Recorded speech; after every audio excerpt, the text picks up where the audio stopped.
नमस्कार साथियों, स्वागत है, अभिनंदन है आप सभी का आज की इस कक्षा में। आज अपना जो टॉपिक रहेगा साइंस के टॉपिक वाइज प्रश्नों की सीरीज में आज अपने जंतु कोशिका के महत्वपूर्ण प्रश्नों को डिस्कस करेंगे। अगर आपको वीडियो अच्छा लगता है, प्रश्न अच्छे लगते हैं तो लाइक जरूर कीजिएगा वीडियो को और ज़्यादा से ज़्यादा चैनल को सब्सक्राइब करें। कोई आपका डाउट है कमेंट करके जरूर जाएं, ठीक है। चलिए पहला प्रश्न शुरू कर लेते हैं अपने। निम्नलिखित में से कौन सा कोशिकीय घटक अधिकांश प्राक केंद्रीय यानी प्रोकैरियोटिक जो जीव होते हैं उनकी बात कर रहे हैं। प्राक केंद्रीय निम्नलिखित में से कौन सा कोशिकीय घटक अधिकांश प्राक केंद्रियों में मौजूद नहीं होता है, यानी कि कोशिका का वह कौन सा घटक जो प्राक केंद्रीय यानी जो आपके प्रोकैरियोटिक जीव हैं उनमें नहीं पाया जाता। कोशिका द्रव्य, केंद्रक झिल्ली, कोशिका भित्ति और राइबोसोम, ये चार ऑप्शन हैं। तो साथियों हमने बात की थी कि जो प्रोकैरियोटिक जीव होते हैं, प्रोकैरियोट्स जो होते हैं उनमें केंद्रक के बाहर केंद्रक झिल्ली, स्पष्ट केंद्रक झिल्ली नहीं पाई जाती है। तो ऑप्शन बी यहां पर आपका सीधा सीधा आंसर बनेगा, ठीक है। चलो प्रश्न नंबर 2 की बात करें। किस कोशिकांग को कोशिका की आत्म हत्या की थैली या आत्मघाती थैली कहा जाता है? तो बहुत आसान प्रश्न है। केंद्रक, माइटोकॉन्ड्रिया, सेंट्रोसोम या लाइसोसोम। देखिए लाइसोसोम में अपघटनीय एंजाइम पाए जाते हैं जो कोशिका के विभिन्न अंगों को ही कई बार एक प्रकार से अपघटित कर देते हैं, जिससे कि कोशिका डेड सेल हो जाती है, यानी कि कोशिका मर जाती है। तो इसी वजह से लाइसोसोम को जो है वो कोशिका की आत्महत्या की थैली कहा जाता है। ऑप्शन डी सही उत्तर होगा। बहुत आसान प्रश्न था। अगला प्रश्न है साथियों, ये जितने भी प्रश्न हैं एग्जाम्स में आए हुए प्रश्न हैं, ठीक है ना। प्रोकैरियोटिक राइबोसोम की उप इकाई संरचना क्या होती है? देखिए राइबोसोम जो है ना भाई, कोशिकाएं दो टाइप की, प्रोकैरियोटिक और यूकैरियोटिक कोशिकाएं।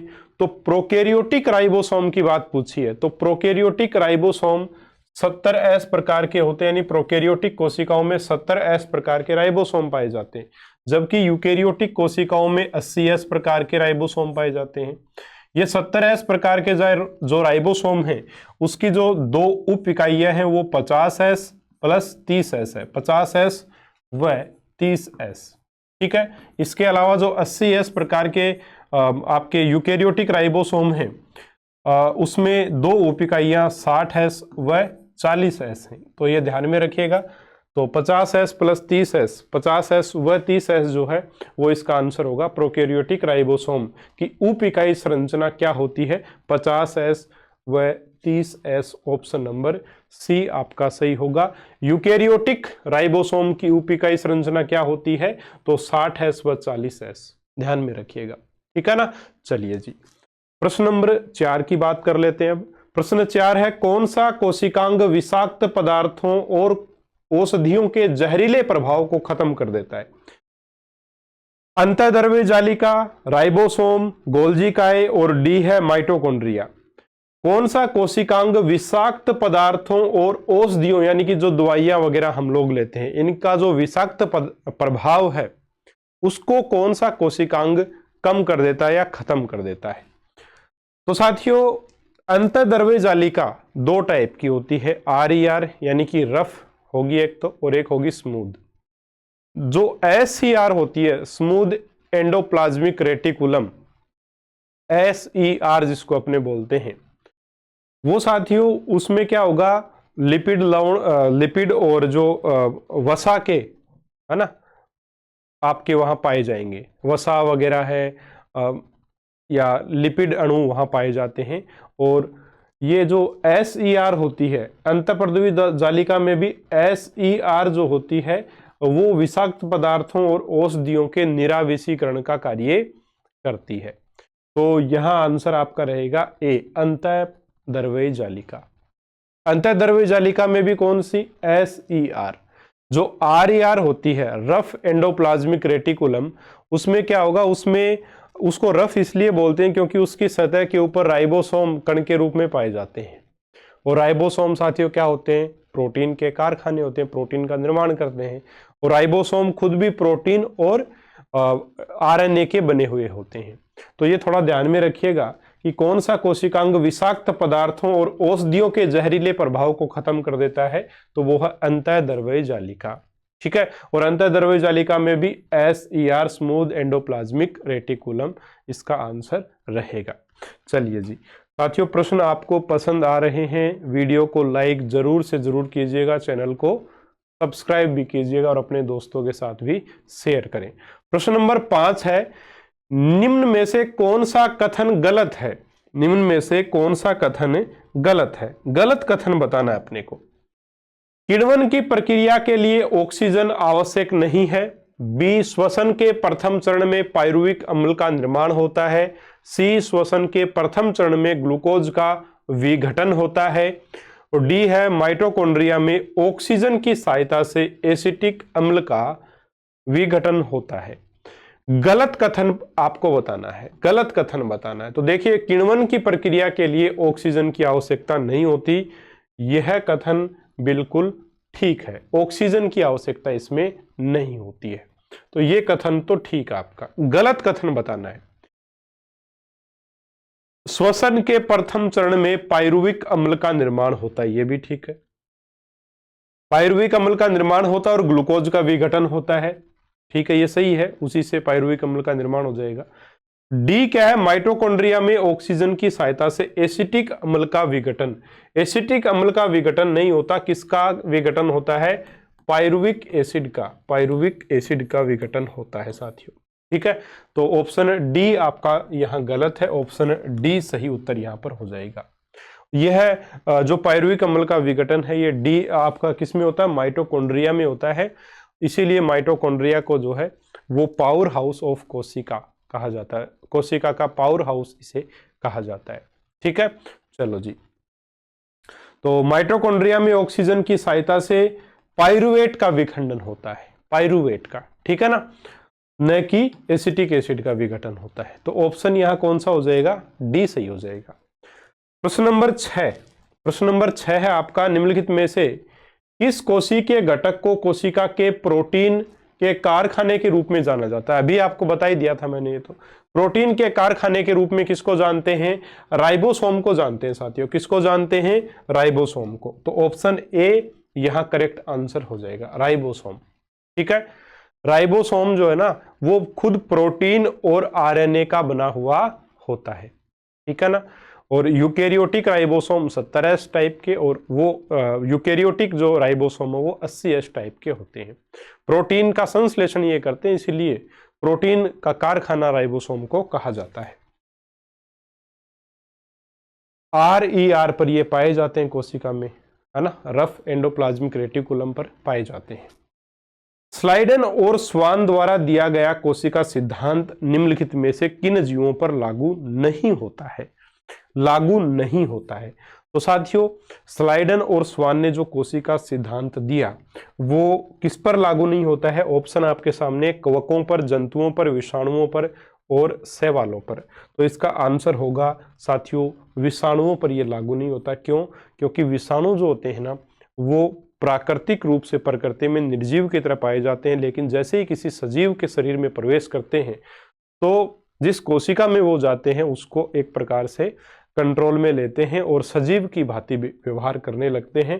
तो विषाणुओं में जो है ना वो आपका स्लाइडन और स्वान का जो कोशिका सिद्धांत है वो कार्य नहीं करता है, विषाणुओं पर यह लागू नहीं होता है। ठीक है, प्रश्न नंबर 8 है, पानी की कमी के कारण कोशिका के संकुचित होकर कोशिका भित्ति से अलग होने की प्रक्रिया को क्या कहा जाता है? पानी की कमी की वजह से क्या होगा कि कोशिका संकुचित होने लग जाएगी और अंदर कोशिका झिल्ली से संकुचित, एक सेकंड, कोशिका संकुचित होगी, संकुचित होकर कोशिका झिल्ली से अलग होने लगती है ना, यानी संकुचित होने लगती है, सिकुड़ने लगती है कोशिका। कोशिका भित्ति से अलग होने की प्रक्रिया को क्या कहा जाता है? इस प्रक्रिया का नाम क्या है, यह आपको पूछा है। डी प्लाज्मोलिसिस, साइटोलिसिस, प्रकाश संश्लेषण या प्लाज्मोलिसिस? तो देखिए यहां प्लाज्मोलिसिस इसका आंसर रहेगा। जीव द्रव्य कुंचन भी इसको बोलते हैं। प्लाज्मोलिसिस जिसको हिंदी में क्या बोलते हैं, जीव द्रव्य कुंचन। जीव द्रव्य कुंचन नाम से आप समझ गए होंगे। जीव द्रव्य कुंचन यहां लिखा होता तो अपने तुरंत आंसर कर देते। इसको बोलते हैं प्लाज्मोलिसिस। ठीक है, पानी की कमी के कारण कोशिका के संकुचित होकर कोशिका भित्ति से अलग होने की प्रक्रिया को प्लाज्मोलिसिस यानी कि जीव द्रव्य कुंचन कहा जाता है। तो ऑप्शन डी यहां सही आंसर रहेगा। चलो,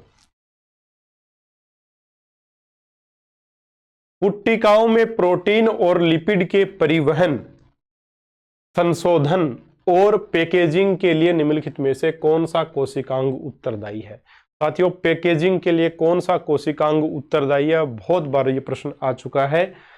ए खुरदरी अंतःप्रद्रवी जालिका यानी RER की बात कर रहा है यहाँ पे। अगला है चिकनी अंतःद्रव्य जालिका यानी SER।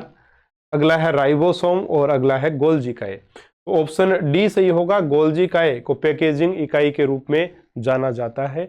ध्यान रखिएगा, अच्छा प्रश्न है, इंपॉर्टेंट प्रश्न है भाई।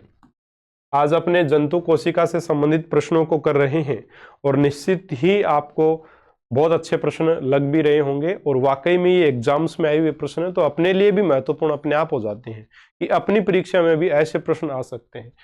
एग्जाम के जो प्रश्न है उनसे प्रैक्टिस करने का फायदा यही होता है कि हमें ये पता लगता है कि एग्जामिनर की भाषा कैसी है।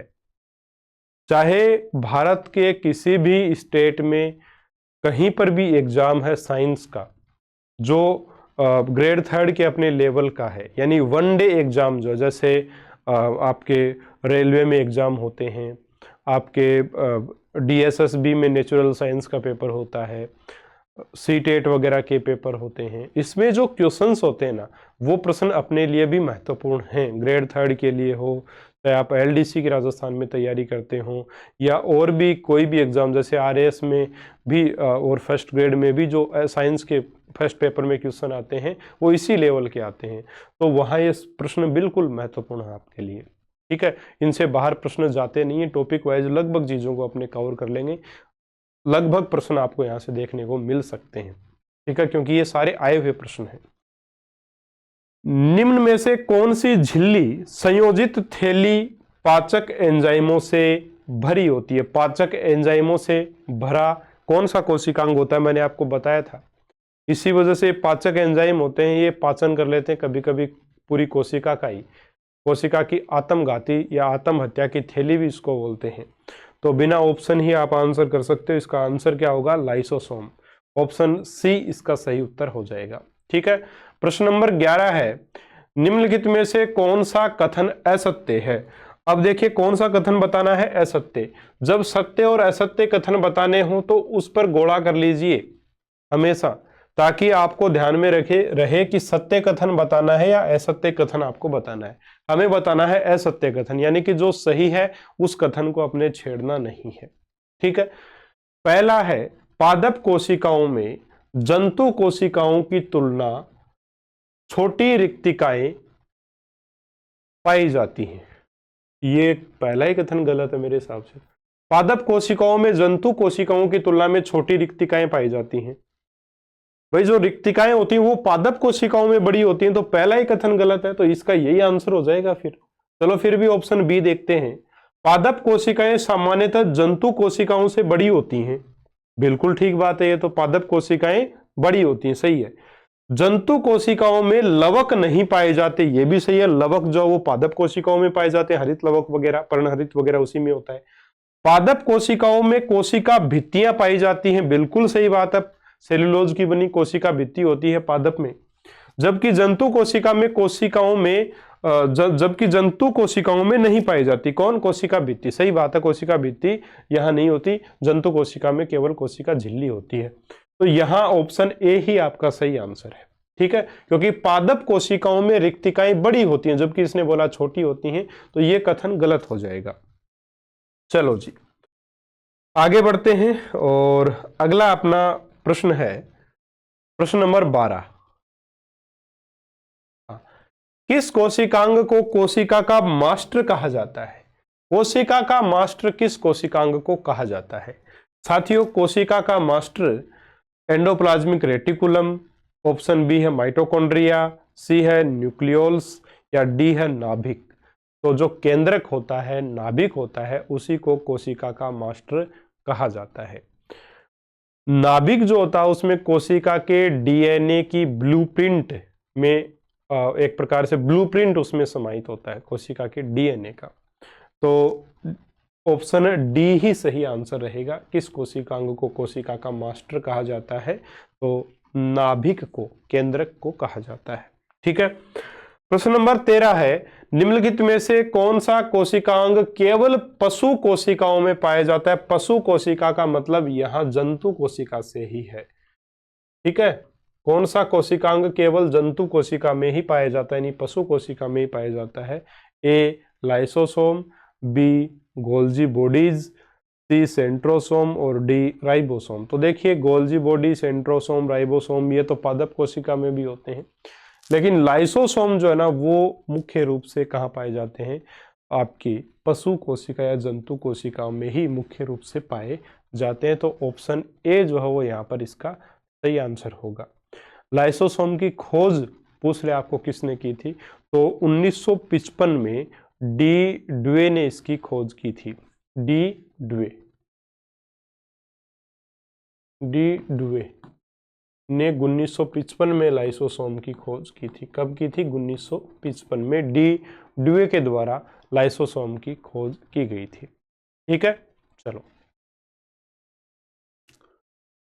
इसे कोशिका की आत्मघाती थैली भी कहते हैं।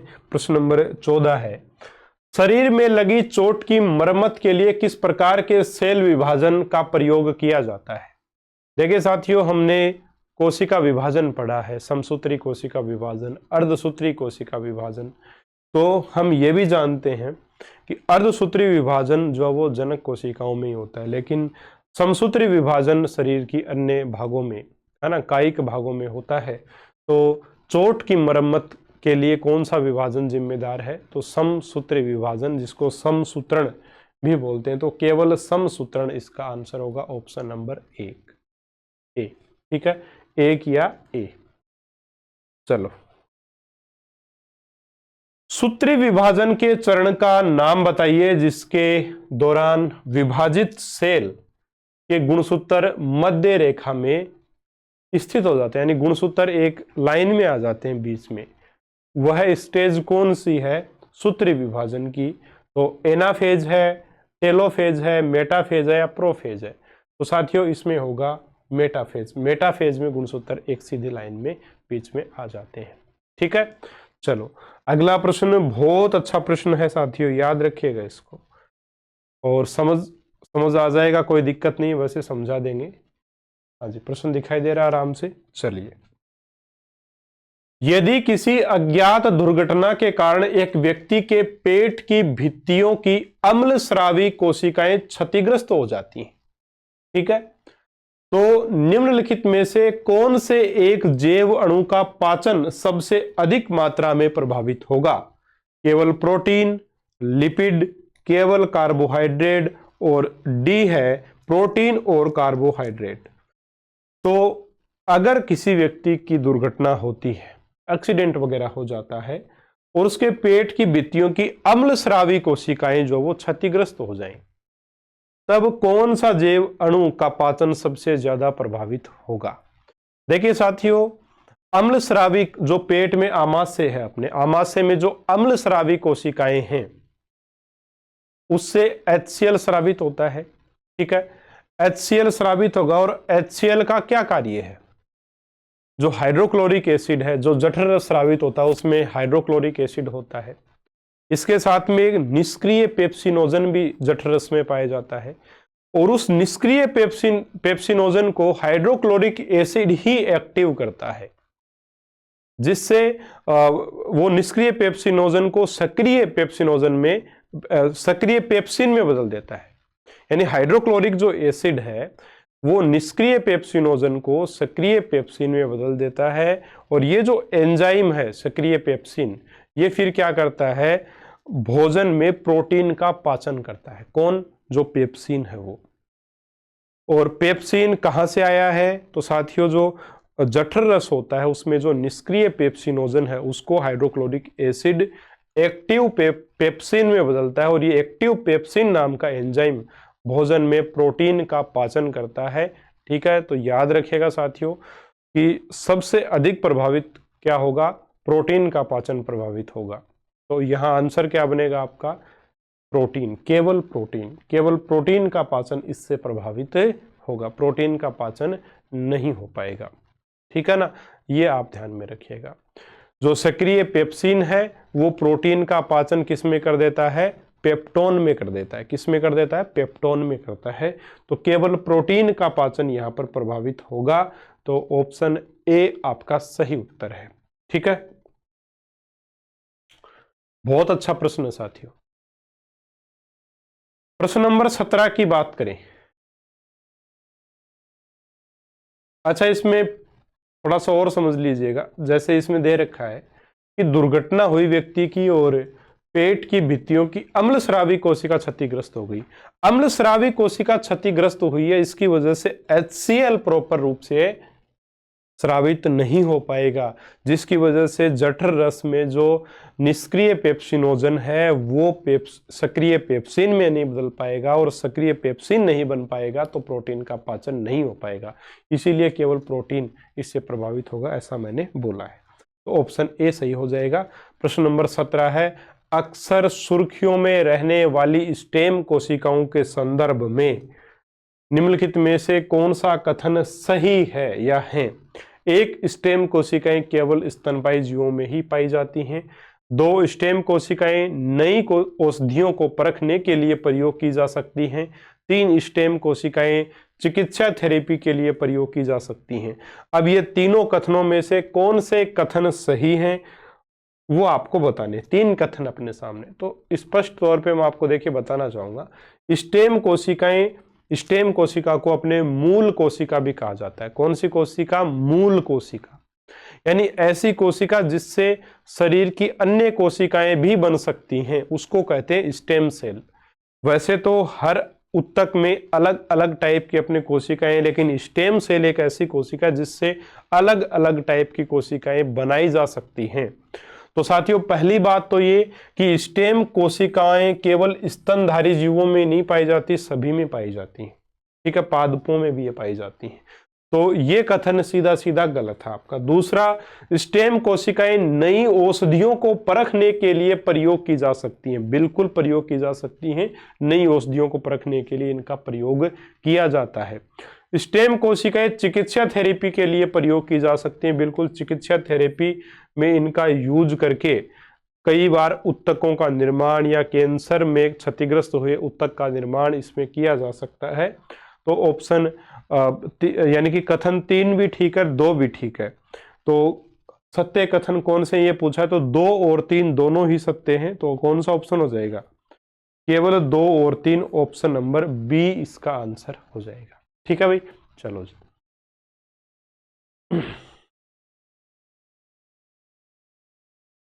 पीत पिंड जिसको बोलते हैं कार्पस ल्यूटियम। तो कॉर्पस ल्यूटियम नाम से आप समझ जाओगे कि पीत पिंड क्या होता है। अकेला पीत पिंड नाम दे दे तब दिक्कत आती है। कार्पस ल्यूटियम को ही पीत पिंड साथियों कहा जाता है। ठीक है, पीत पिंड कहां पाई जाने वाली कोशिकाओं की संहिति है, यानी कोशिकाओं का एक गुच्छा है। मस्तिष्क, अंडाशय, अग्नाशय या प्लीहा। तो अंडाशय इसका आंसर होगा। ओवरी, स्त्रियों में साथियों ल्यूटिनाइजिंग हार्मोन या अंतराली कोशिका प्रेरक हार्मोन अंडाशय से अंडोत्सर्ग है ना को प्रेरित करता है, जिससे कार्पस ल्यूटियम का विकास होगा। इससे निकलने वाला जो प्रोजेस्टेरोन हार्मोन है, किससे, कार्पस ल्यूटियम से, वो भी जो है वो ल्यूटिनाइजिंग द्वारा प्रेरित होता है। तो यहां पूछा अपने को कि कार्पस ल्यूटियम कहां पाया जाता है, तो कार्पस ल्यूटियम अंडाशय में पाया जाता है। ऑप्शन बी सही उत्तर इसका रहेगा। चलो, प्रश्न नंबर 19, नाभिक के अलावा कोशिका के किस कोशिकांग में डीएनए होता है। नाभिक के अलावा केंद्रक में खुद का डीएनए होता है साथियों। नाभिक के अलावा ऐसा कौन सा कोशिकांग है जिसमें खुद का डीएनए, स्वयं का डीएनए पाया जाता है। तो एक है तारक केंद्र, बी ऑप्शन है गोल्जी उपकरण, सी है लाइसोसोम और डी है माइटोकॉन्ड्रिया। तो साथियों माइटोकॉन्ड्रिया के बारे में हमने पढ़ा है कि माइटोकॉन्ड्रिया में खुद का डीएनए होता है। ठीक है, चलो जी प्रश्न नंबर 20 है, निम्नलिखित में से किन कोशिकाओं में नाभिक नहीं होता है? यानी कि ऐसी कोशिकाएं भी हैं जिनमें नाभिक नहीं होता, तो उन कोशिकाओं को अपने नाम बताना है। एक है मूलरोम कोशिका, दूसरी है लाल रक्त कोशिका, तीसरी है पट्टिकाणु यानी प्लेटलेट्स, और चौथा है मोनोसाइट्स यानी एक केंद्रकाणु जिनको अपने बोलते हैं मोनोसाइट। देखिए साथियों, मूलरोम कोशिका और एक केंद्रकाणु मोनोसाइट में केंद्रक पाया जाता है, लेकिन हमने बात की थी जब हमने कोशिका के बारे में नहीं, जब हमने ब्लड वाला चैप्टर, हार्ट वाला चैप्टर पढ़ा था, अंतः परिसंचरण तंत्र जब हमने पढ़ा था, तब हमने बात की थी कि लाल रक्त कोशिका और पट्टिकाणु प्लेटलेट्स जिसको बोलते हैं, इनमें साथियों केंद्रक नहीं पाया जाता है। तो यहाँ ऑप्शन 2 और 3 ऐसे ऑप्शन हैं जिनमें ऐसी कोशिकाएं जिनमें केंद्रक नहीं पाया जाता है। तो ऑप्शन कौन सा हो जाएगा इसमें, 1 और 2? तो ऑप्शन बी इसका ठीक उत्तर हो जाएगा। ऑप्शन बी सही आंसर होगा। इसमें साथियों केंद्रक नहीं पाया जाता, किसमें? लाल रक्त कोशिका यानी आरबीसी और आपके पट्टिकाणु यानी प्लेटलेट्स में। तो इस प्रकार से आपके 20 प्रश्न यहाँ संपन्न होते हैं।